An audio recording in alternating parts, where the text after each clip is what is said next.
श्रुतिस्मृतिपुराणानाम् आलयं करुणालयं नमामि भगवत्पादं शङ्करं लोकशङ्करं शङ्करं शङ्कराचार्यं केशवं वातरायणं सूत्रभाष्यकृतौ वन्दे भगवन्तौ पुनः पुनः सदाशिवसमारम्भां शङ्कराचार्यमध्यमाम् अस्मदाचार्यपर्यन्तां वन्दे गुरुपरम्पराम् ईश्वरो गुरुरात्मेति मूर्तिभेदविभागिने व्योमवद्व्याप्तदेहाय दक्षिणामूर्तये नमः गुकारो अन्धकारो वैरुकारस्तन्निवर्तकः अन्धकारनिरोधित्वात् गुरुरित्यभिधीयते। ओम सहना भवतु सहनौ भुनक्तु सह वीर्यं करवावहै तेजस्विनावधीतमस्तु मा विद्विषावहै। ओम शांति शांति शांतिः। ओम नमो भगवते वैवस्वताय मृत्यवे ब्रह्म विद्या आचार्याय नचिकेतसे नमः। So we are in the third part or third section of the Kaṭha Upaniṣad first chapter, and the first verse we are going to see today what Lord Yama, Lord Death, gives as an instruction to Nachiketas. I will read the slogan and I will give them meaning. ऋतं पिपन्तौ सुकृतस्य लोके गुहां प्रविष्टौ परमे परार्थे छाया आतपौ ब्रह्मवितः वतन्ति पञ्चाग्नयः ये च तृणाचिकेताः. Once more I will read. ऋतं पिपन्तौ सुकृतस्य लोके गुहां प्रविष्टौ परमे परार्थे छाया आतपौ ब्रह्मवितो वतन्ति पञ्चाग्नयः ये च तृणाचिकेताः.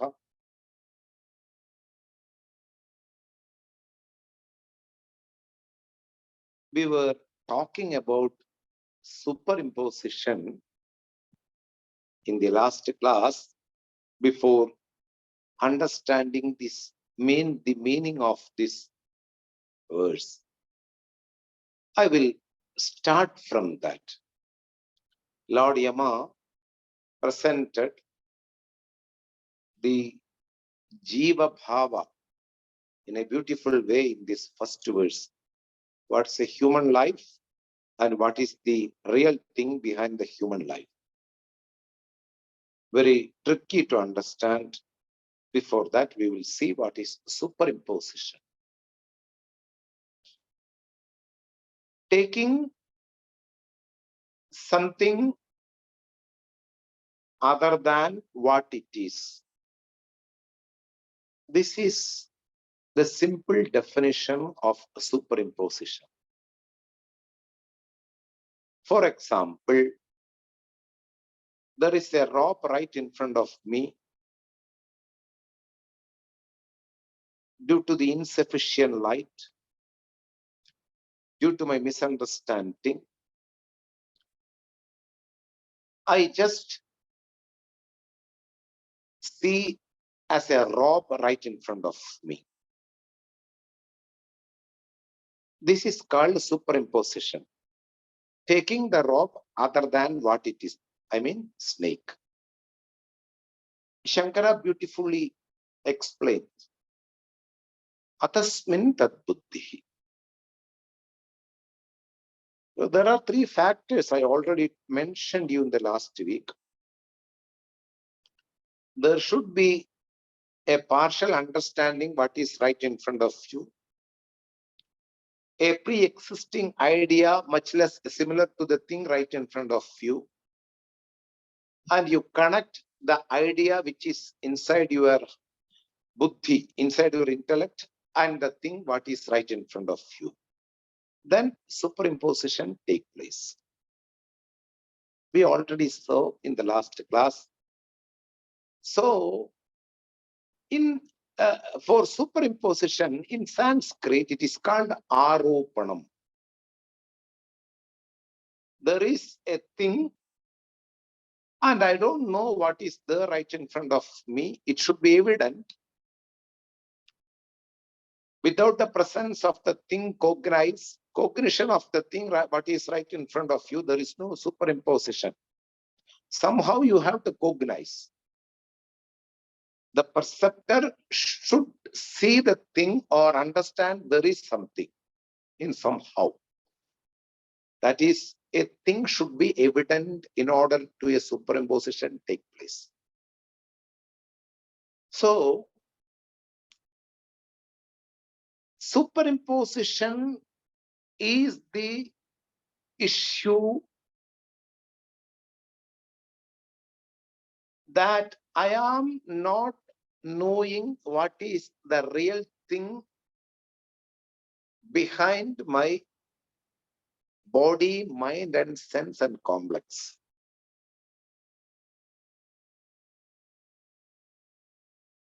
There is a superimposition because I am not knowing what is there as the base of creation and the base of any life form. For the time being, about myself. So, when there is a superimposition occurs, we have to say there are two things in one real fact. For example, when there is a superimposition, there is a snake and there is a real rope. Snake is superimposed by me and the rope is the real thing which is not evident to me. Any superimposition means one thing which I impose on the real entity. Adhyaropam. And there is a vastu, a thing which is not known to me. So, two things are there in any superimposition. One is fake, one is real. Keep it aside. Now, superimposition I have explained in what we needed for understanding this shloka. Now, for understanding this meaning, we need another certain things to be understood.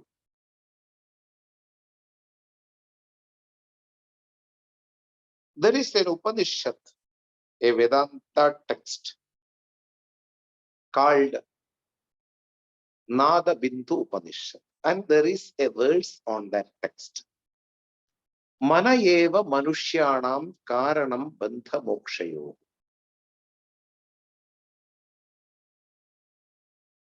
And it continues. I want to make you understand the meaning. It will be helpful. The mind or the intellect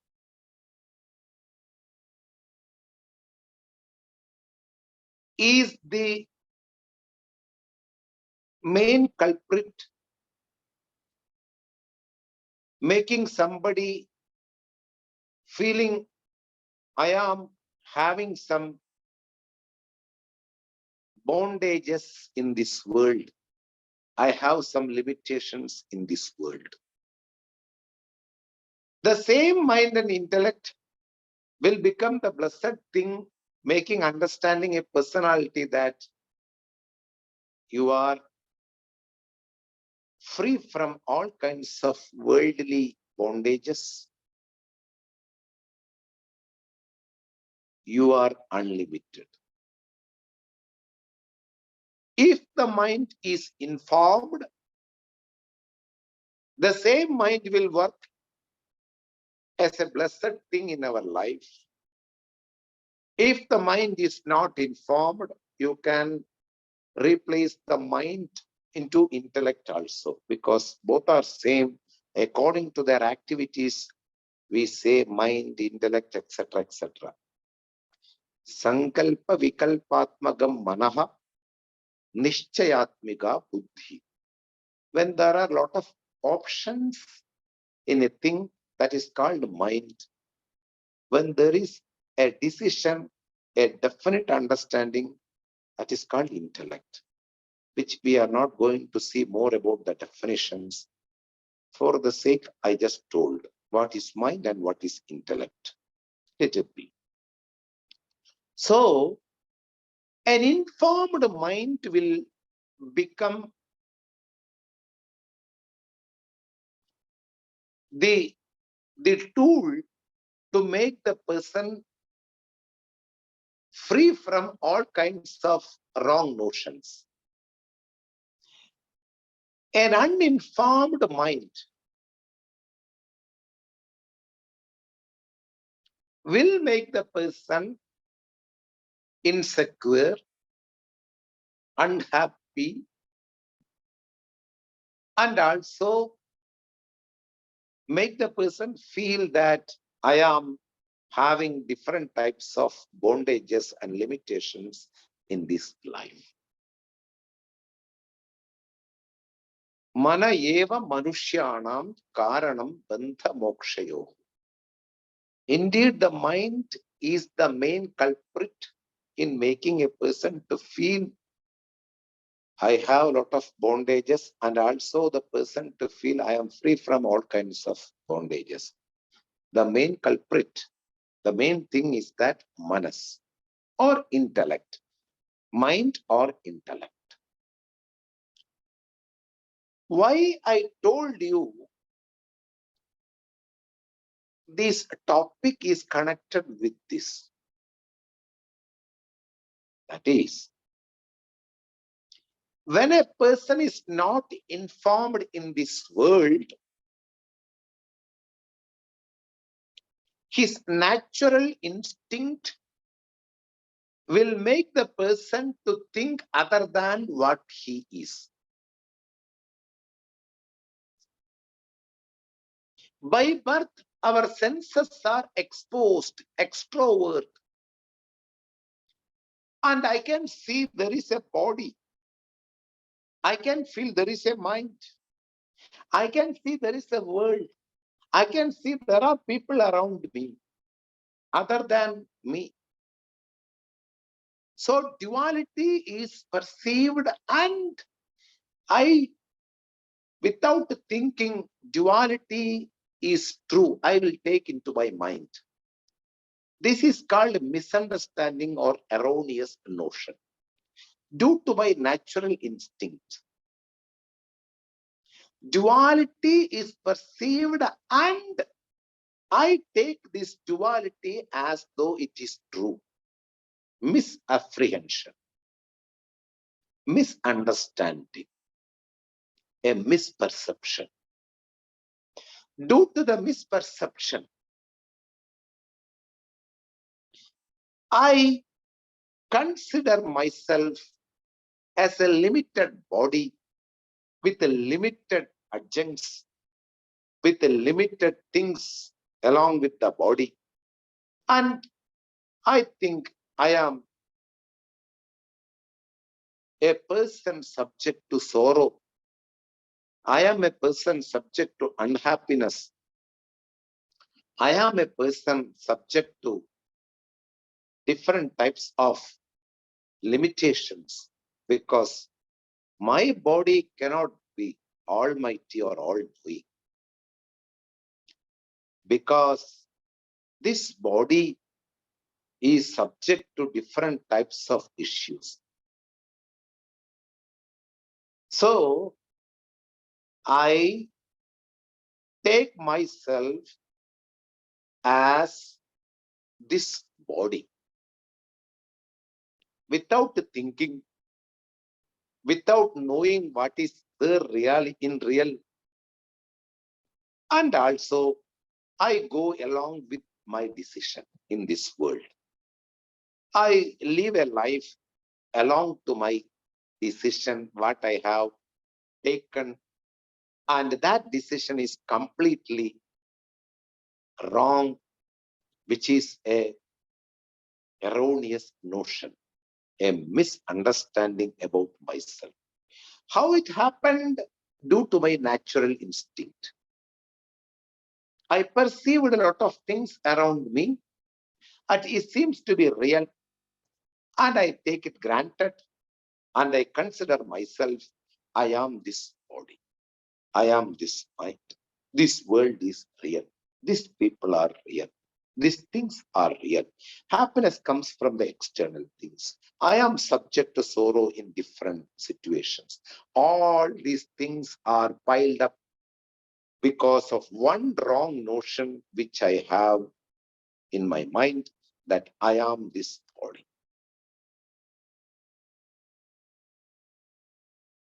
This misperception, misapprehension is called aropanam or superimposition. Why? I don't know what is the real thing, because there is no means of knowledge right in front of me when I got a birth in this world. And there is a superimposition with regards to myself.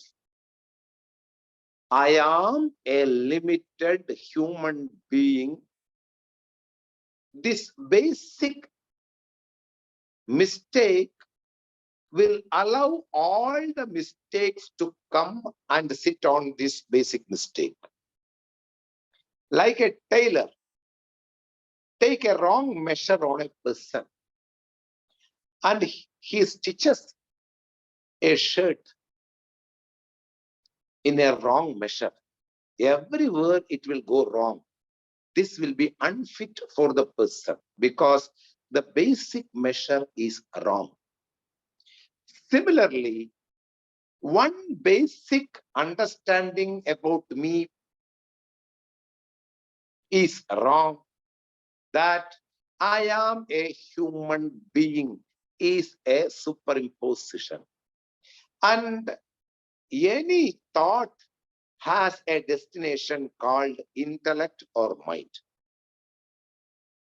Because a thought means it's from it occurs in the mind or in the intellect.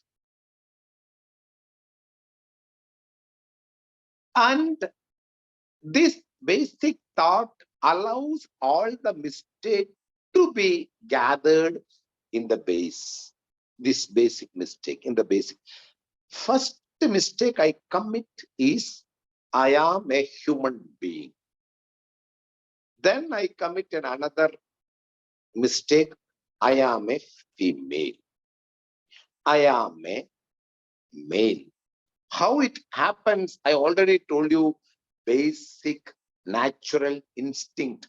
My parents are not informed about the real thing, what is behind the body, what is behind the creation.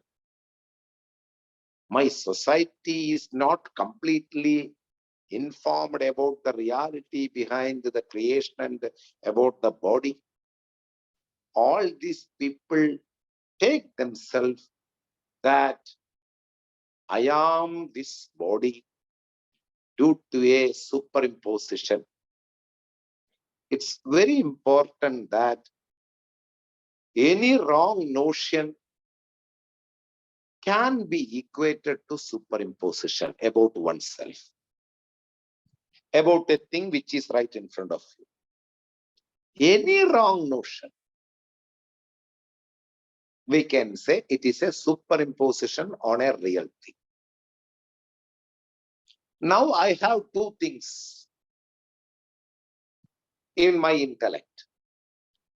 One is superimposed fake identity, apparent reality.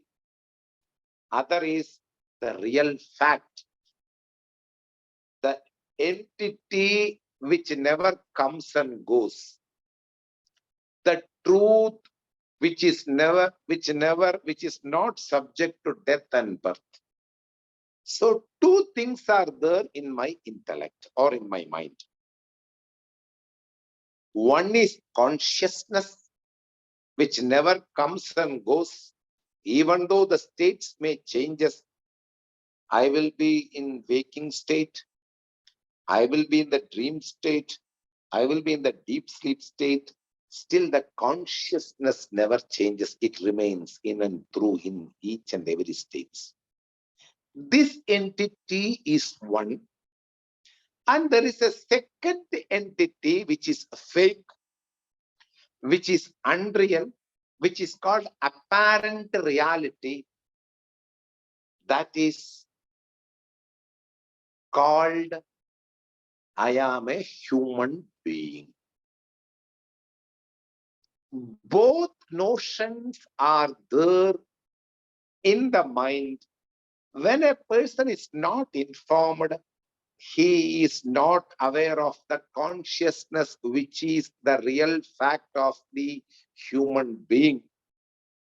When the person is informed, you are the unlimited consciousness, then he thinks about himself and the superimposition is eliminated. As long as the person is not informed, will drive his life completely governed by the superimposition. Our lives goes on and on. So in the mind, there are two entities. One is the unlimited consciousness. One is the wrong notion, which I have taken granted due to my natural instinct. That is the fake identity that I am a life form, a jivaha. In Sanskrit, this life form is called jivaha. A superimposed identity and the real fact, like the snake and the rope. Rope is the real fact which is in front of me, not knowing there is a rope right in front of me due to the insufficient light or etc. etc. Even though the rope is there, something is there, I think, and there is a superimposition, which is an erroneous notion, which I have gathered in my mind. I impose on this rope. Thus, there are two things right in front of me, a real rope and an unreal snake. There are two identities, but when I am not informed, the thing which is right in front of me is a rope. I only think about there is a thing called snake in front of me. Because I take myself, the superimposed snake is real. Really speaking, there is no real snake. There is only a rope right in front of me. When the person is informed, the snake vanishes. Snake is eliminated. The unreal snake never existed at any point of time in front of me. Still, in a formal way, of for the sake of understanding, I say the unreal snake which I thought myself right in front of me is being eliminated by the real knowledge about the rock. This understanding is called Atmajnanam or self-knowledge. Thinking about myself as a superimposed form is called a jiva or a samsari, a life form which is subject to death and birth and goes on and on to different births. When the superimposition is being terminated, is being negated by the real knowledge about myself, that person is called Jivan Muktaha, a liberated personality while living in the world. I am allowed to have a human body, but I am not a human body or the connected wife, kids, etc., etc. I am allowed to have a car, but I am not the owner of the car. I am the liberated Atma, ever free Atma, self-evident Atma. This understanding is needed in order to see this verse.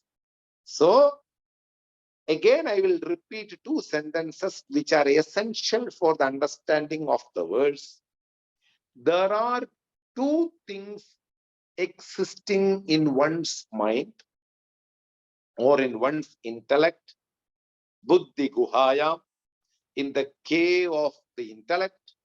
One is the ultimate consciousness, which is the goal, which is called the self, which is called the Brahman. And other thing is the superimposed wrong identity or a misapprehension, an unreal entity which I superimpose to myself. I am a human body. I have a mind.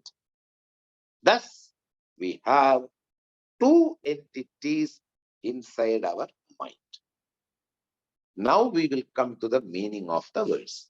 This much understanding we need to understand the meaning of the verse. Ritam pipantau sukritasya loke. Ritam, infallible actions done by the human being. Definitely those actions done by the human being will bring the results, and they can take you to heavenly places or they can take to inferior worlds. So, according to one's own activities and actions, one will reach the superior world or one can go to the inferior world. So, action can bring the result and it is infallible. There is no failure attracting the result for an action. This is been told by Ritam. Pibandau. Actually, pib means drink. But here, one who is enjoying the actions. A person who himself misunderstood that I am a human being and he will be involved, he will be taking to different types of actions in one's life. That person will attract different types of results in one's life. And these results may be punya, may be papa, merit and dismerit. It can take the person to the superior worlds due to the noble actions.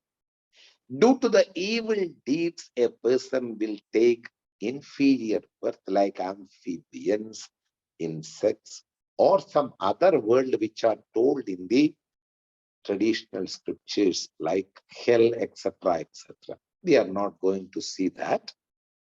Just I want to make you understand the word ritam means those infallible actions which will attract the respective results for the person who himself misunderstood that I am a life form or a limited being. And it may take that life form to different births or to inferior world or to the superior world. One entity is misunderstood entity or mistaken entity. And there is another entity also. That is why Vibhantau is in the dual form. There are two things existing in one's own intellect. One is something which is always behind the actions and the results will make this person, because he's not informed about the real fact behind the body or the creation. He is an uninformed personality. In Sanskrit, he is called Ajnani or Samsari, whose notions are due to the basic natural instincts that because the senses are extroverted, the senses are seeing something other than what he is or she is. Senses have the capacity to see a secondary thing, not itself. It cannot go itself by whose blessing our eyes are working, by whose blessing my nose can smell and see the sense of fragrance, by whose blessing my ears can listen to the sound. The senses don't have the capacity to think itself by whose blessings that things are working properly. But it can grasp a secondary thing, and this information is passed to our mind, and the mind will take that all the things what are the senses given to me, what are the senses reported to me are true, and I think this creation is true. Myself, my body is true. This is called erroneous notion or superimposition or a mistaken identity.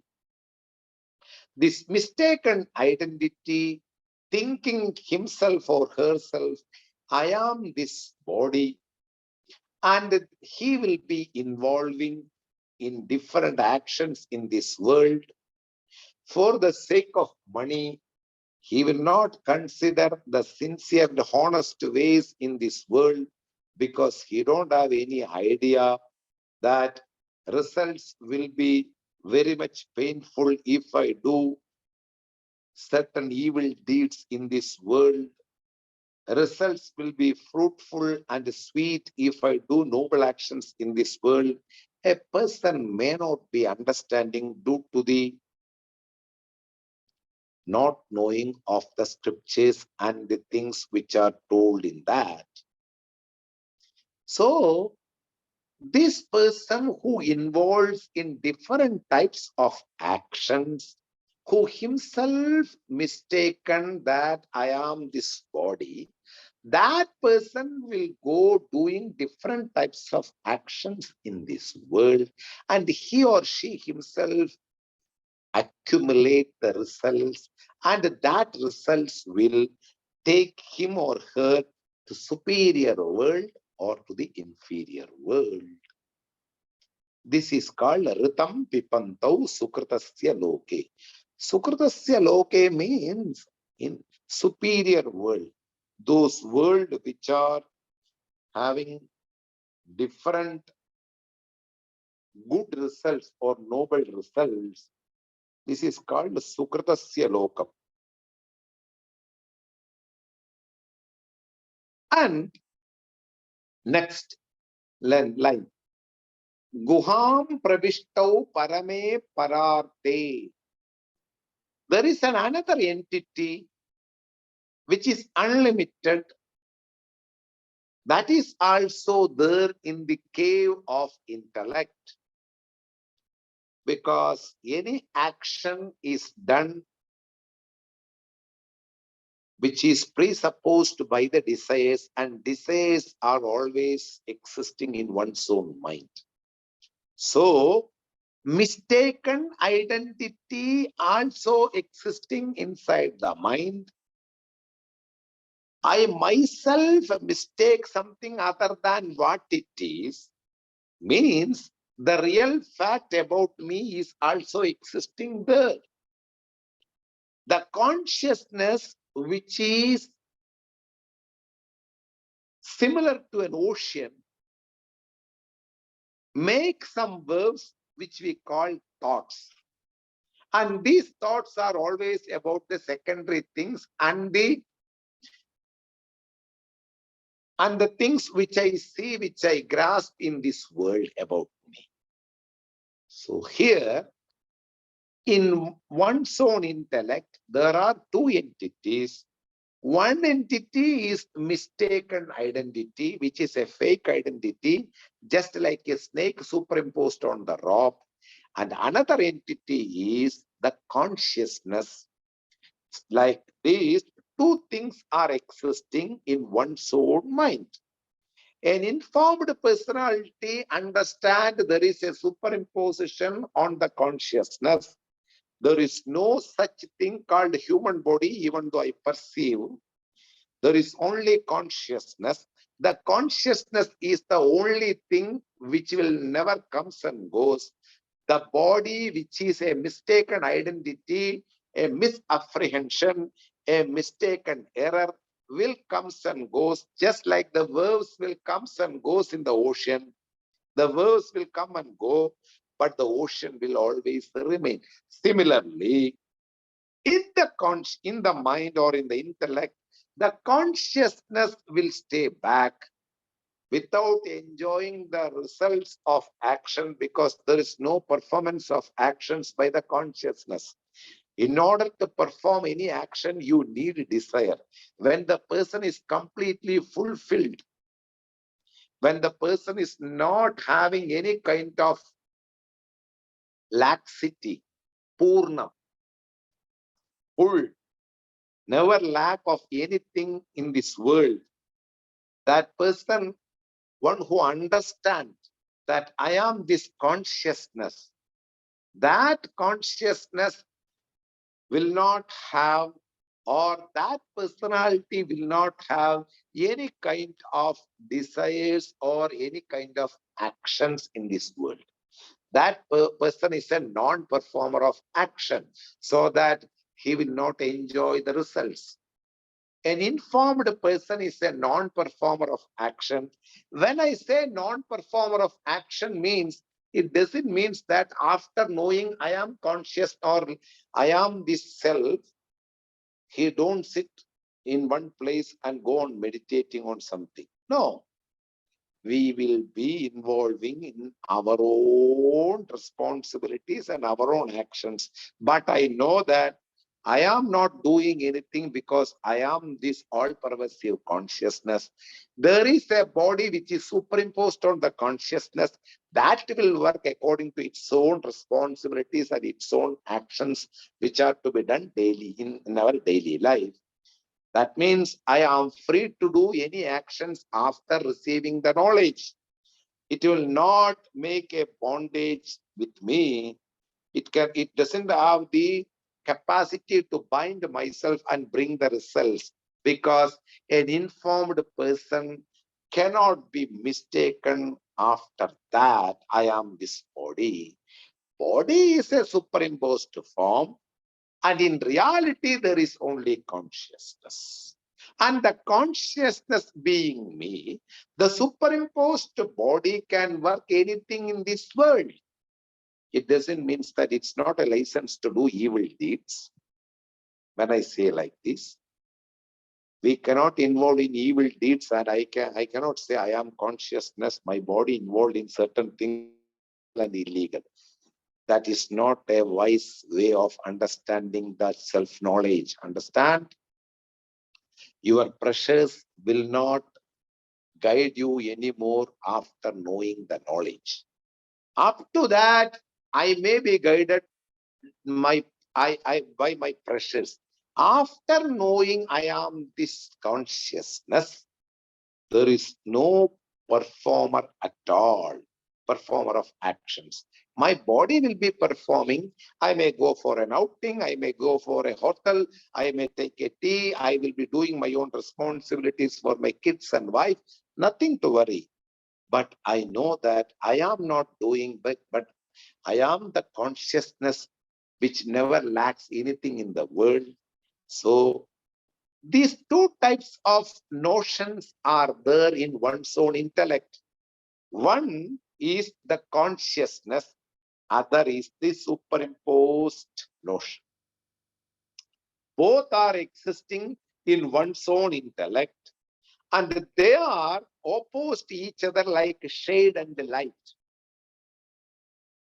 One is doing actions and enjoying the results, but the other thing is not a performer of actions, and because it is not performing any actions, there is no traveling for that person. There is no traveling for that entity. So both notions exist in one's own mind or in one's own intellect. Once you understand, I am this Parabrahman or this self, which is not subject to any kind of death or birth, then there is no superimposed form at all. But the body will be continuing in this world. After knowing I am this real consciousness, this self, still the body will continue. I am happy to have a body. For example, knowing that there is no sunrise or sunset, still you will see that phenomenon of rising of the sun and the setting of the sun. Nothing to worry. The understanding is unique. That's all. After knowing this unique thing in the world, that I am this consciousness, which is never subject to any kind of limitations, you are allowed to see a body superimposed on this consciousness. When you don't know the real fact due to the laxity of the study and the traditional teachers' teaching, you may think yourself, I am this body. That will be also occurring inside the mind. Any thought means that a mind only can think and proceed. When you come to know, that is an informed mind, an enlightened mind. When the enlightened mind knows that I am no more a human being, the real fact which are told in the scriptures, which is the means of knowledge to understand myself, it presents that you are the eternal truth, you are the eternal happiness, you are the eternal consciousness. Satyam, Jnanam, Anantam, Brahma. Once a person is enlightened due to the scriptures and the traditional teachers' blessings, that person will remove all kinds of erroneous notion. When a person is not enlightened, that person's mind will have consciousness without knowing himself that I am this consciousness. Due to his consciousness, he see the external world, he gather ideas from the external world, and he himself superimpose on the consciousness that I am a human being. Because of the presence of the consciousness, all the senses work towards the external world. Because of the consciousness presence because of the presence of the consciousness inside the mind, all the messages and all the reports carried by the senses are being collected by the mind and decided by the intellect, and we have a superimposed form that I am Jiva, I am a life form, a human being. Thus, an enlightened personality will remove all kinds of erroneous notions because of the teaching of the self-knowledge. But an unenlightened person will gather all kinds of ideas about himself that I am a human being, and it is superimposed on the consciousness that will be also existing in one's own mind. So two types of thinking are existing in unenlightened personality, and one type of thinking is existing in the enlightened personality. So three types of people in this world understand the discrimination between these two. They only discriminate, both are different and oppose each other. They are just like light and shade. When I say I am a human body, it is a dark and ignorant personality. When I say it is an enlightened Satyam Jnanam Anantam Brahma, then I am enlightened. When an enlightened person studies and understands himself, he is just like a light. Both are differ, oppose each other like dark and light, shade and light. This understanding are meant for three type of people, or three type of people understood the difference between both. They differentiate, they discriminate both, in which are existing in one's own mind. But the personalities, who are they? Three type of people. One is Brahmavitaha. Brahmavit means a person who are the seekers of the truth. Brahmavit.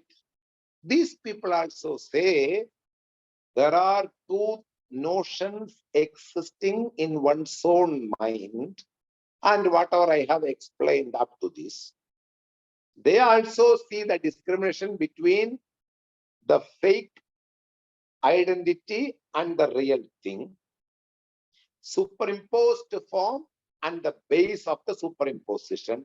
They discriminate both.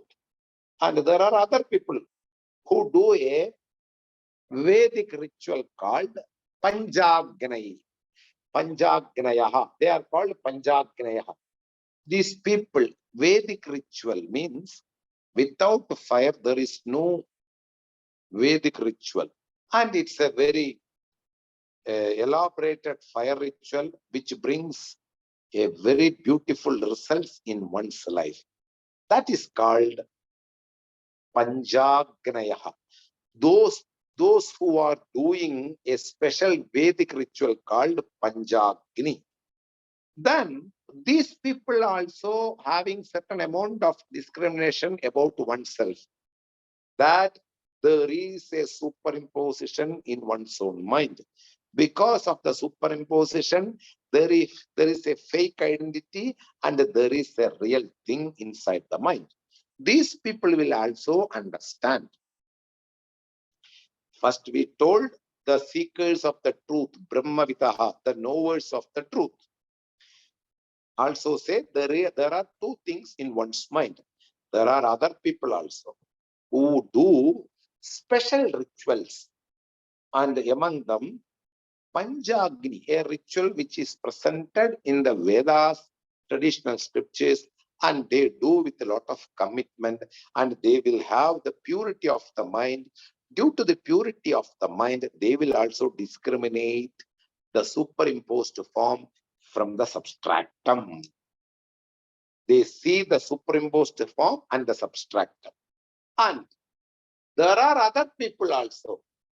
Three types of people understand the division between the superimposed form and the locus. The third type of people are called Trinachiketa.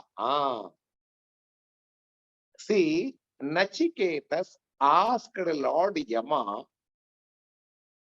about a fire ritual which can help the people who are living in the world can reach heaven. That those people who will be doing this fire ritual which I have given to you 3 times in their life, those people will be also blessed with the purity of the mind. Due to the purity of the mind, they will also discriminate the fake identity from the real identity.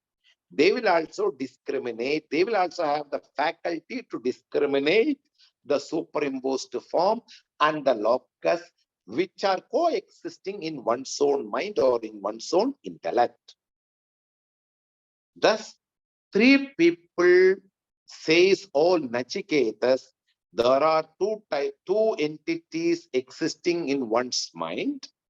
One is superimposed and which is subject to do the actions and to attract all kinds of results. And other person, other personality, other entity who is a non-performer of action, who is the locus, who is the substratum of this human body superimposition. And these three types of people discriminate both of them, even though they are mixed up and coexisting in one's own intellect. Who are they? The seekers of the truth know there are two entities in one's own mind. The other people who do Panchagni ritual, and the third type of people who do the Nachiketagni, a ritual which is given to you, O Nachiketas. These three type of people can only understand the superimposed identity and the substratum which are coexisting in one's own mind. What a beautiful words given by the Lord Yama to Nachiketas. And next sloga, I will read and I will give the explanation in the next class. Yaha setuhu ijananam aksharam brahma yat paramam abhayam titirshatam param nachiketam shokamahi shake mahi, not shokamahi, shake mahi.